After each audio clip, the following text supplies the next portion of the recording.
Hello. Let's put it here so we can actually see what's going on.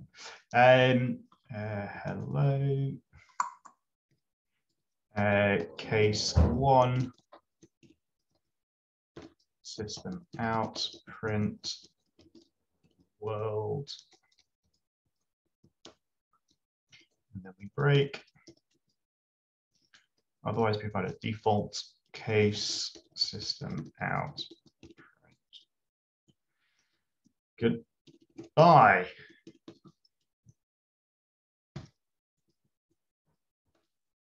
Cool. This is what you get when you run Hello World. So for those of you who chose option C, well done. There's a few things that you might want to then go back and explore, like why did both these cases execute when it was only 0 was in the switch value? Why do both these cases execute, but they're not the default one? So there's a little bit of knowledge here about how switch case method, switch case statement in Java works, and what do break statements do, and it just to sort of like give you opportunities to go find things out and go explore and further knowledge. But by using the documentation and by using your JShell, you should be able to like work your way through lots of these questions so you can get visibility on how things are working.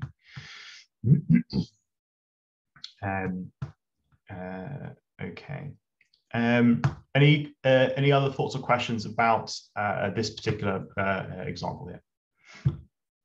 The way of like exploring it. I imagine at the beginning, some of these questions might take 5 to 10 minutes to go explore, look things up, maybe even longer. And as the days and weeks go by, these things will become quicker. Ed, can I just ask, how difficult would you say this question is comparatively?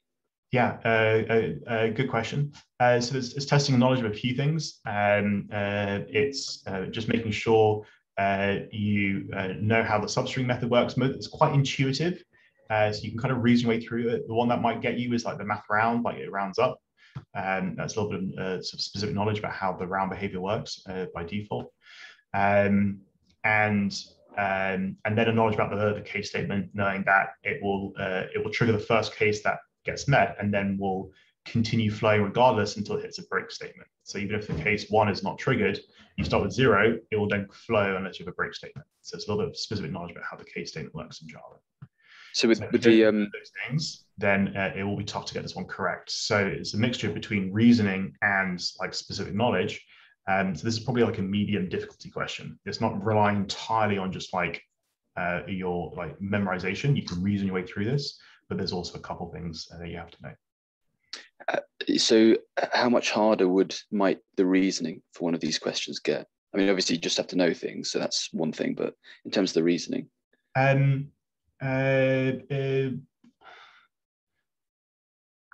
So the reasoning will probably be more difficult when there's more code to look at, and there are different like more choices or more possibilities for the code to flow through. Here it's quite straightforward.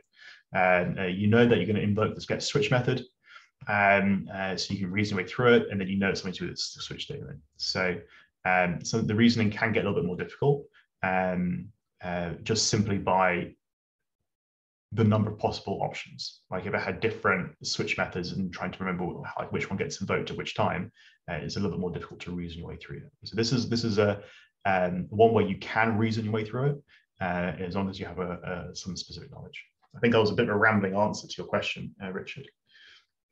No, that's useful. Thank you. We'll be able to get a sense of this in time. This might be like the first question you've looked at, right?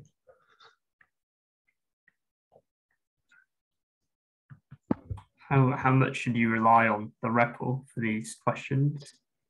Because obviously in the actual exam, we probably don't have access to a REPL. So no, so when you think about whether you're trying to take an exam or take a practice exam, clearly when you're taking a practice exam, try and simulate the real thing as much as possible. All right. So you might want to like say, I want to do like these 5 questions on the test conditions and refuse to like look at any resources and just use your own knowledge and reasoning. If you're trying to then use questions as a learning resource, use all the documentation, use all the REPL to your advantage, right? Just think about what your goal is. Are you trying to learn? Or are you trying to see how you behave under test conditions, right? Yeah, that makes sense. Good question. Anything else at the moment? Are there going to be a lot of like trick questions Yep. like that, obviously leading you in one direction? And should that be what you're immediately looking for after understanding it? Yeah, definitely. Sometimes the best approach, if you're a little bit unsure, is to start eliminating what you know can't be an answer. It's always a good strategy for standardized tests is to go through a process of elimination and then see what you're left with, and then make flag it for review, then come back to it later, or make an educated guess, flag it for review, then come back at the end. That's usually the good strategy. But there will be trick questions, all right? For example, that hello option is usually what people go for. Hello or goodbye. The hello world is a difficult one because you have to make sure you know that the switch statement, once triggered, will continue until it breaks.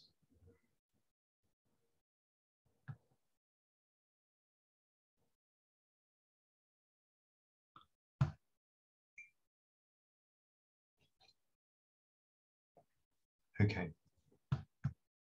Cool. So this is not what we were going to be doing this morning, but let's now we might do a couple. Keep going some of these in the morning, and let's move on to what we're going to do today. So today.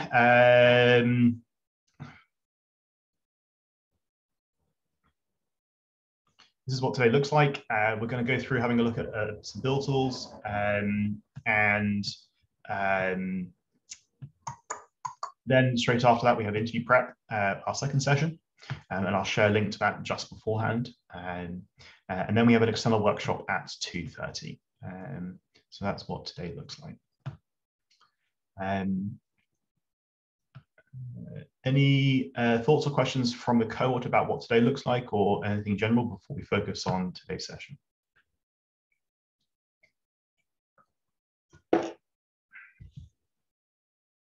Okay. So yesterday we were running and running Java programs from our command line. And we're going to introduce a tool to help speed this process up. And so the first thing we need to do is we need to install a new tool. So I'm going to share this link. I'm going to ask everyone to go through this process. It's a new tool that we're going to install.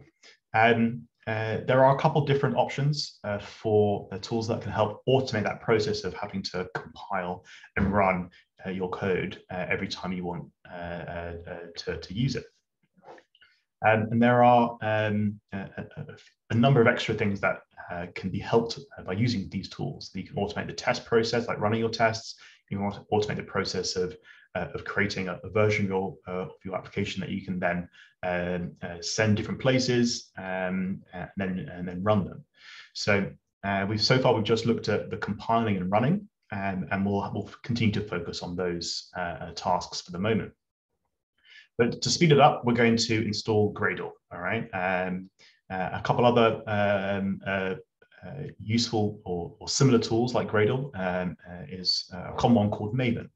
And they actually share the same repository of packages. So if you think like, compared to Node.js, all the third-party libraries that you were installing came from the NPM registry. The equivalent to the NPM registry for Java is, the main one will be the Maven Central, the Maven repository. So most languages have a common repository where people can publish third-party libraries, and then you can install them. And the way that we can automate some of this process is by using a tool like Gradle or like Maven to do this. But we're going to focus on using these tools. The first thing we have to do is install it. So here there are some different instructions for installation. And make sure that you're running a version of Java that is been selected or been used by your version manager. So just double check as X out of this. I'm running currently version 11. So if you just switch to version 11, maybe it will make everything a little bit more simpler if we're all using the same version for the moment. So just make sure you're using version 11 for the moment. That might be the easiest thing for everyone, like so.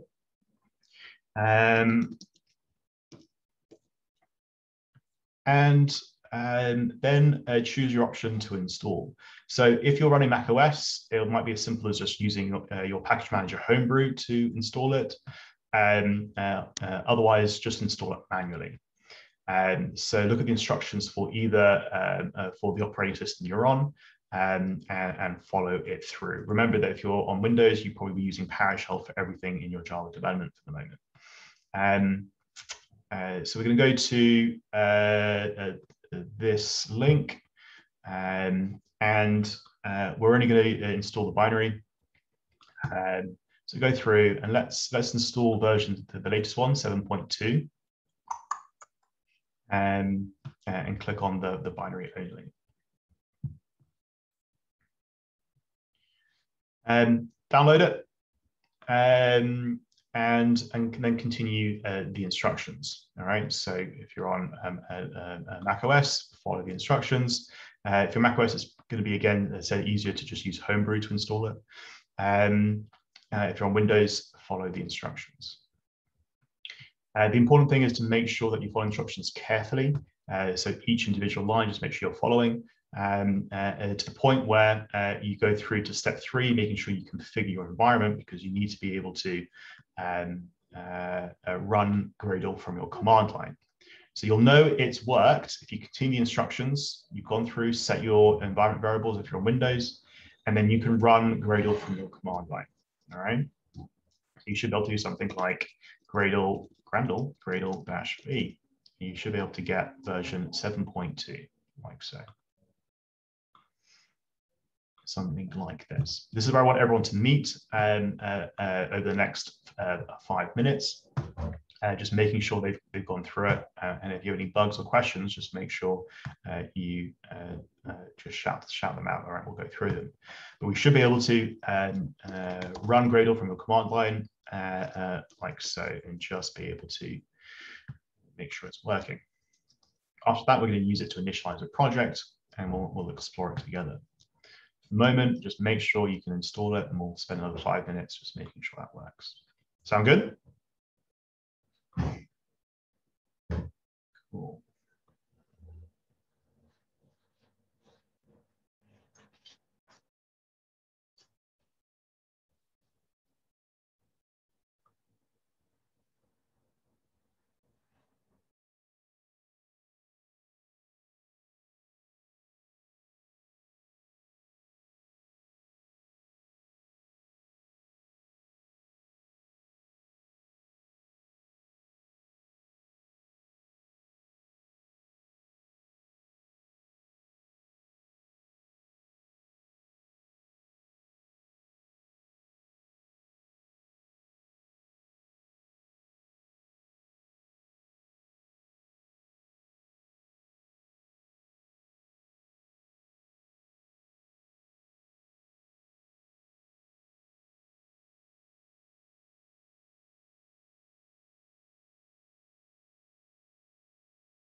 You can give me a thumbs up on the, I know, somewhere on what I've just shared, for example, here, when you've been able to run Gradle-V from your command line, all right?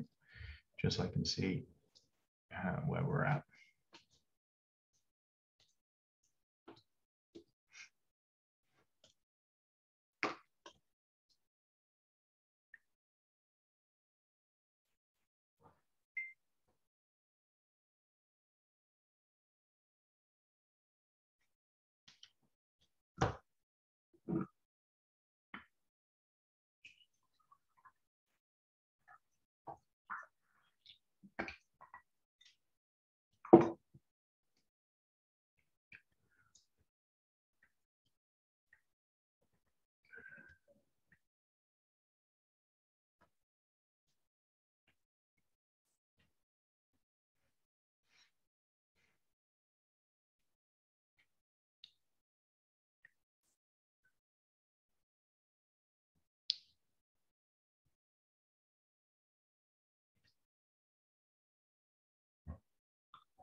Did anyone do maths at uni or maths at A level? Yeah. Yeah. What's your perspective on imaginary numbers? Yeah, I can do them. They're complex. What do you mean by perspective? As in, like, do I believe that they exist, or like they should exist? Take it any way that you like. I had to very quickly brush up on remembering how to do them to help my godson in his homework yesterday. And I just couldn't help thinking, it's just what a load of nonsense. But there we are. So if anyone can like give me explain like in 5, like how are they helpful in life? I'd be very grateful.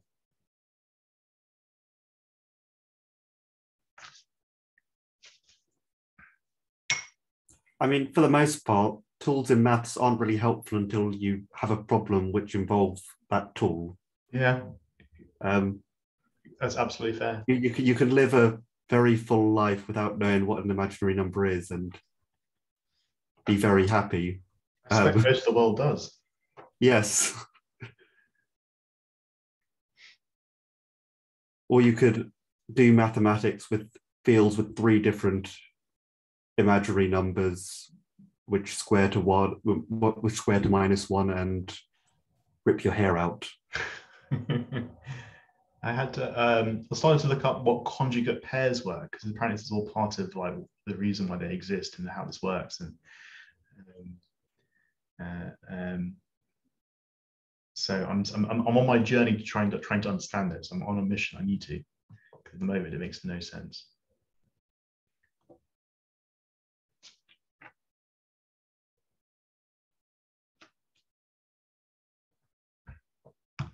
It's like when you have a pair that so that both of them stop being imaginary, isn't it?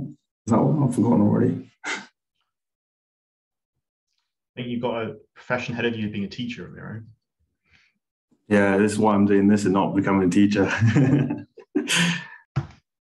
How many are we? 5 people have so far installed it. So let's wait. Continue wait. If you have managed to run Gradle -v, just remember to give a thumbs up on Discord, just so I can have a quick view. And we're looking to get almost everyone if possible. This will unblock us from the next section.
For those of you still installing, what's the current situation? Is there something blocking? Is it just a slow progress? What's the situation, folks? For me, it's when I drag the file to the new Gradle folder, it's just taking ages. It's like 76%, 77, 78. Yeah, it's taking ages. Mine still won't find it despite adding it to the environmental variables.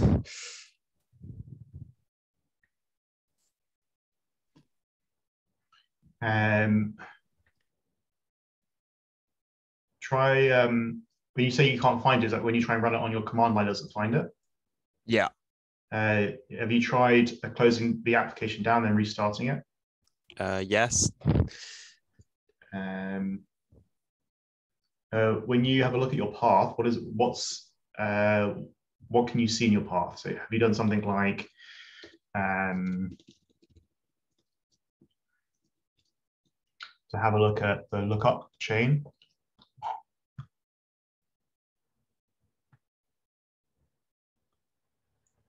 So you should be able to do something like this and have a look at what is available in your on your path. And then that might give you a little bit more visibility in what's possible, what's not.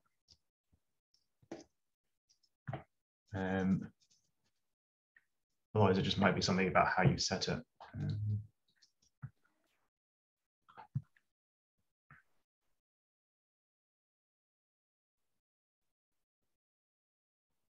Make sure you get the file name. If you created the folder Gradle, make sure you name it the correct way here where it's been installed. So just make sure you give the correct file path. That echo path line just doesn't return anything. It's percentage in front of path and after path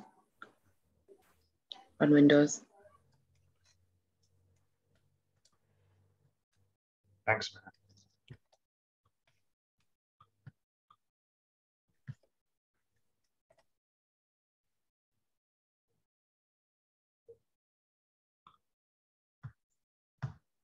Cool. So far at 9. Yeah, I don't know what I'm doing. I'm lost. Which part are you stuck on? I guess I thought I was done, and then I typed in Gradle/V, and it's not working. I've looked at this path, and I don't really know how that helps me. Can I share my screen? Yeah. Let me stop sharing.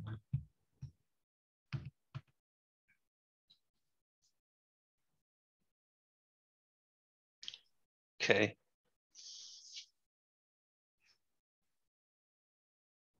This is what I have. I'm in this opt Gradle, which I didn't really get. And I think I'm at the point where I need to do this, and then I should be able to do -V and it should work.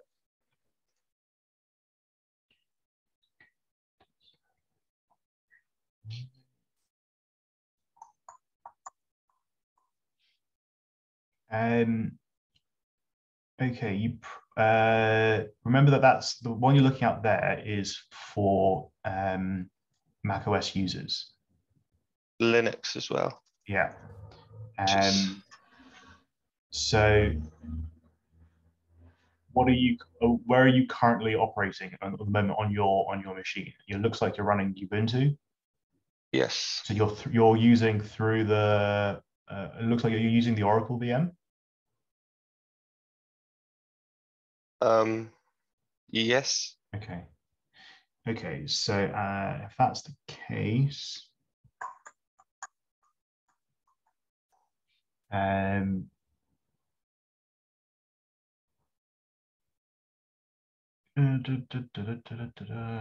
your path has been set up. Can you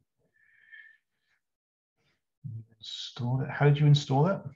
You just took the installation, and then what happened? So you installed it. Where did you install it to? where did I install it to? I downloaded the zip and then I moved the zip into this opt/Gradle, and then I unzipped it. Where did I do that? Here, this is the unzipping.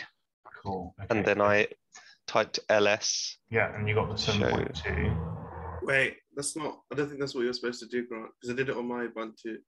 You the actual zip file needs to be unzipped directly in that Gradle folder. If you see what I mean, so the contents of the zip file need to be in the Gradle folder itself. Right now, I can't find the executable because it's inside this Gradle 7.2 folder. So you need to move everything out of that 7.2 folder into the actual opt Gradle folder. Right. You need to do that as root as well. So you're saying I should move all this to the folder above it, kind of.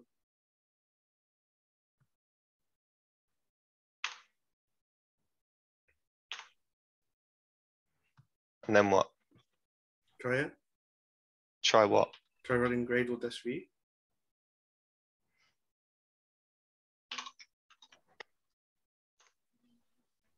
Interesting. Because I did it. Go away, Ramiro. How did you not think that was going to happen? All right. You could just install it as a snap instead. Yeah, I tried that as well. What happened? It said I can't install that one, I think. You don't need this version 7.2 thing there. Well, oh, I just need... And then you need to do the classic install to work from the terminal. So -- classic.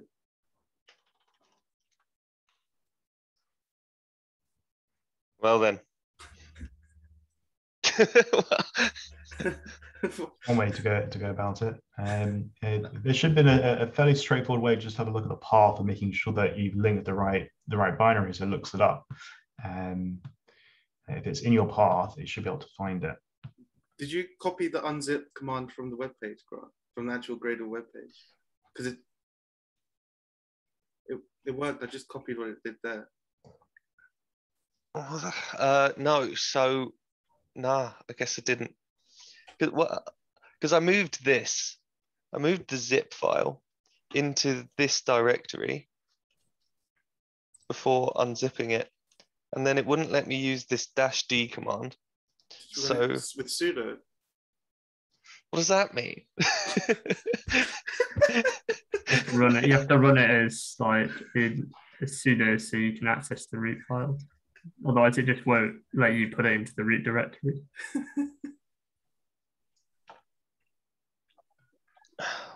Sometimes it depends on what permissions are set from your virtual machine at the moment.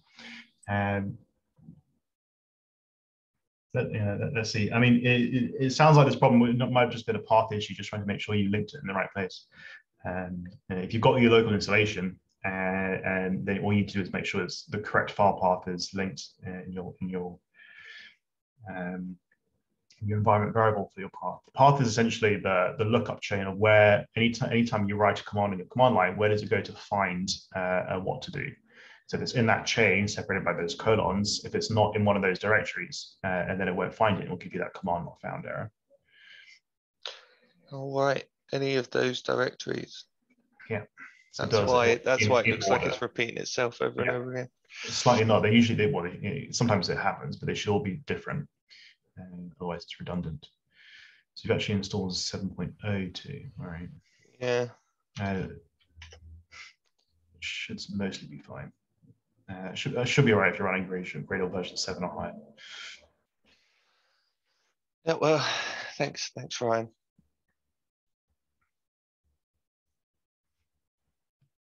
You get to now have that thumbs up. We've got 12. 13, still waiting on 3 more. Do 2 more minutes and then I'll continue with this session.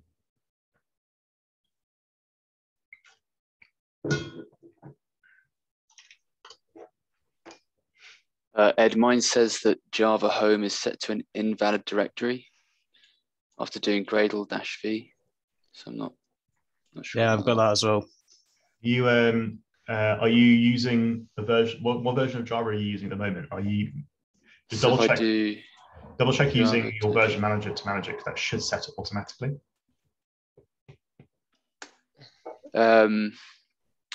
Says OpenJDK 11.0.11. I think that's the build of Java I'm using. Cool. And just when you're using the Java from your version manager Java, right? Yes, I'm pretty sure. Okay. Can you share your screen? Yep.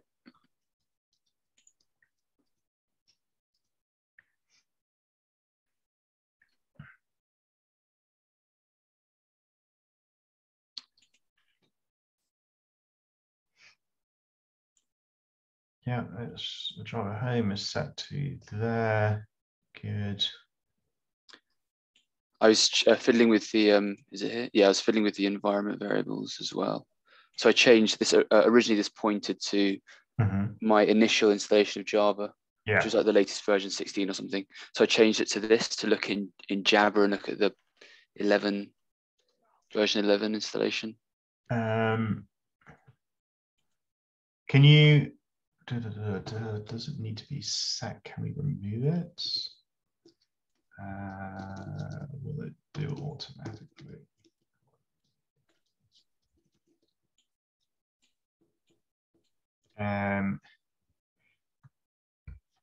I imagine there's something in that bin directory that's not actually your Java home. So can you double check in that directory?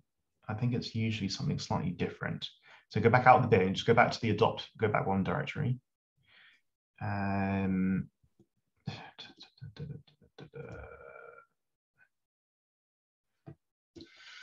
Let's have a look. How does it usually point to?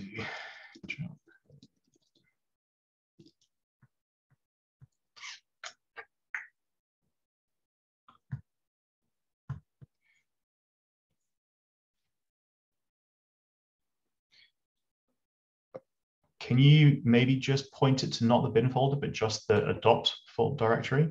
So in your environment variable, it just do that instead. Where did my thing go? That's what happens on Windows.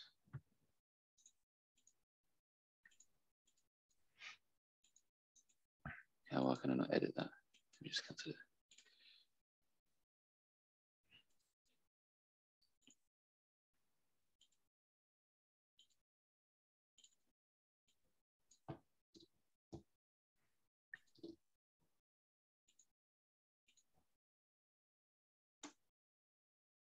No, it's close. It's still looking at the bin, so you might need to close and restart it. Yeah.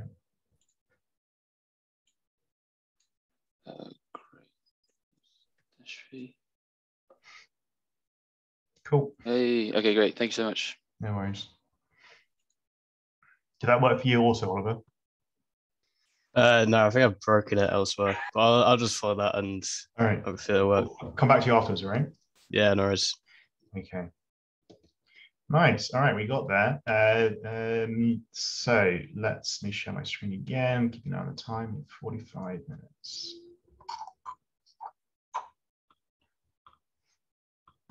Okay. So after we've installed this tool, we can now use it. And one of the ways we're going to do this is just to initialize a project. So remember when we were doing Node.js project, you did something like npm init to initialize a node project, but we're doing the same thing using Gradle. We can just run Gradle init. So before you run Gradle init, let's create a directory. Let's say, for example, let's create a fizzbuzz directory, because this is where we're going to do some work. Let's change into it. And then let's initialize the project. And it's going to do a bunch of things. It's going to give you some options, and we're going to go through it. So for this first version, let's choose option number 2 as an application. And then let's ideally all choose option 3. And if you want to go explore some different languages. As a result, you might be thinking that you can use Gradle as a tool for different kinds of projects with different languages. And you're absolutely right. So you can use this tool to help with any of these languages. We're not going to split. We're going to do one application. So you can go through option number 1, and then we're going to choose Groovy as our language to write any build script that we need. And then we're not going to worry so much about testing for the moment, but if you want to, you can either just use the default or just choose option number 4. Project name, fizzbuzz, and source package default. Let's not worry about anything else.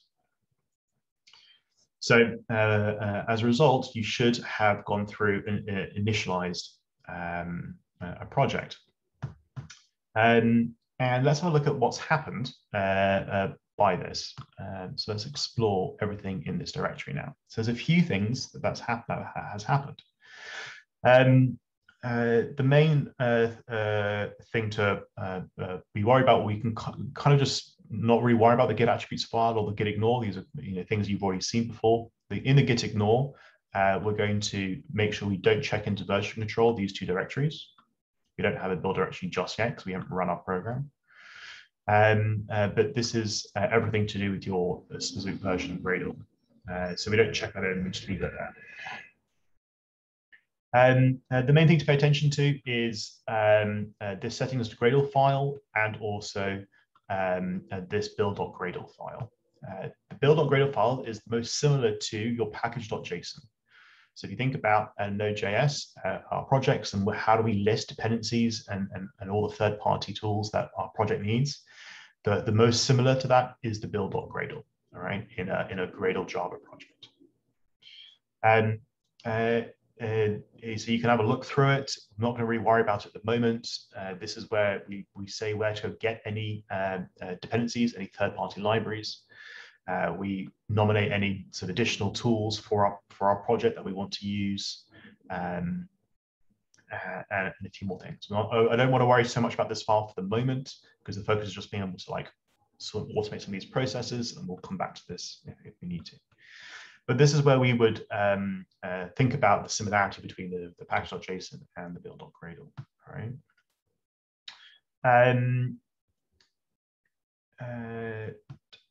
Okay, so then let's explore the source directory. So this is where we're going to write a code, and this is separated into 2 directories. Right, there's a structure that we have to follow that's expected.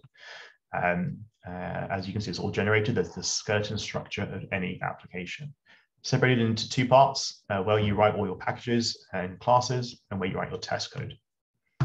And we can expand them and have a look at them. They're separated out into these directories, and we can have a look. There's nothing in the resources folder at the moment, and this is where our application is. It's quite a nested structure, but this is all expected. All right, when you open up in maybe not in your editor in an IDE, this structure is expected. And this is a very simple program at the moment that is just going to print out a line and this string. So how do we actually run this program? Well, beforehand, we would have to compile it and run it, and maybe even compile all the individual files that we need before we run them. In this case, we have access to Gradle that will help automate this process for us. And so it's as simple as running Gradle and then the task name that you want. So in this case, we can run something like Gradle run. And it's done a few things. So this is where it started Gradle run. It understood what task it had to do, and it then printed out the result, hello world. So it's gone through and compiled everything it needed to, and then executed it. So a lot of your time here when you're running using Gradle will just be using Gradle and then the task names. Now, it's always best practice not to actually refer to your system version of Gradle, but your project version of Gradle. So it gives you access to this Gradle W file here. Gradle W, and this runs Gradle for you, but it's always specific to your project version. So instead of running your system version of Gradle, you should run Gradle like this. All right, Gradle, it will run it from your project, and so the same thing happens. Right, so this will say go to the project version of Gradle, whereas Gradle here might be a different version because it's on your system. All right, this is your system version of Gradle. So both will work, but in general, prefer to use the wrapper for your specific project. All right. So you can run different tasks. The tasks, we can have a look at the documentation for it. I think if we go back and have a look, maybe let's go here.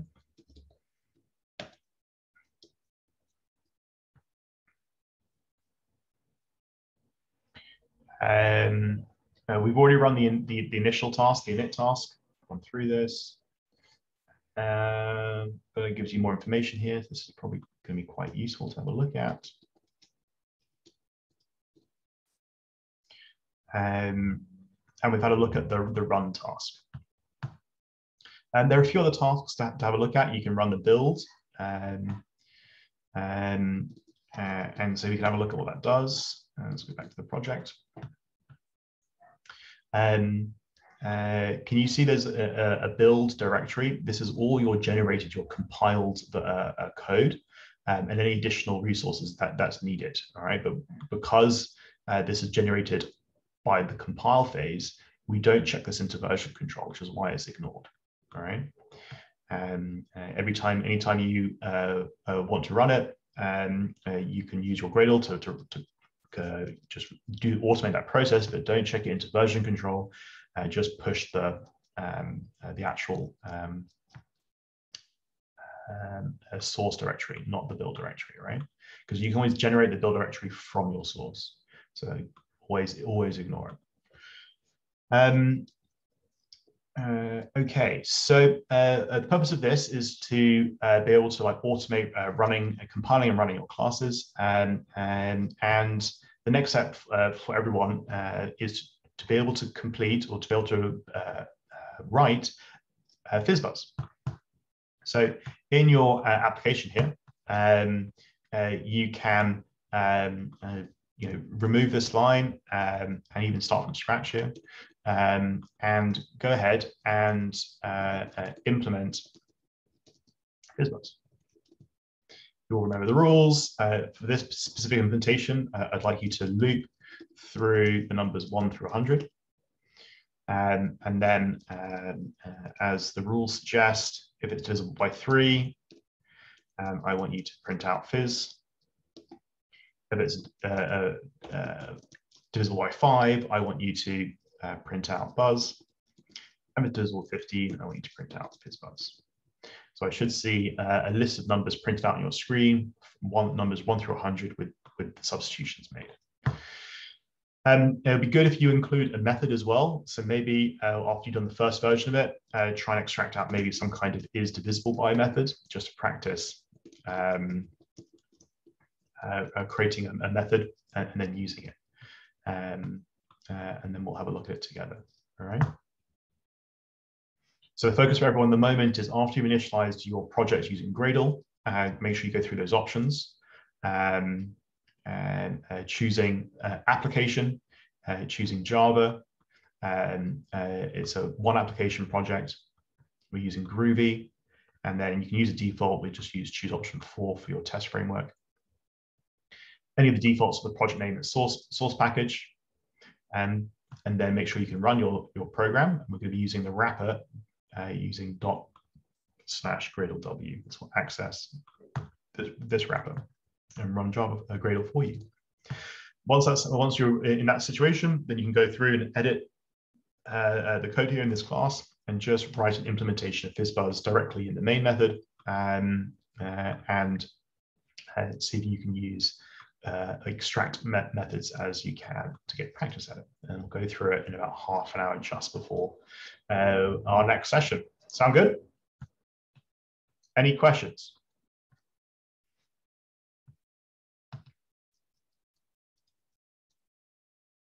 Cool. I'll stay on Zoom. Feel free to disappear and jump back on if you need my help. Otherwise, see you at 20 past 11. All right, 20 past 11. Bye bye.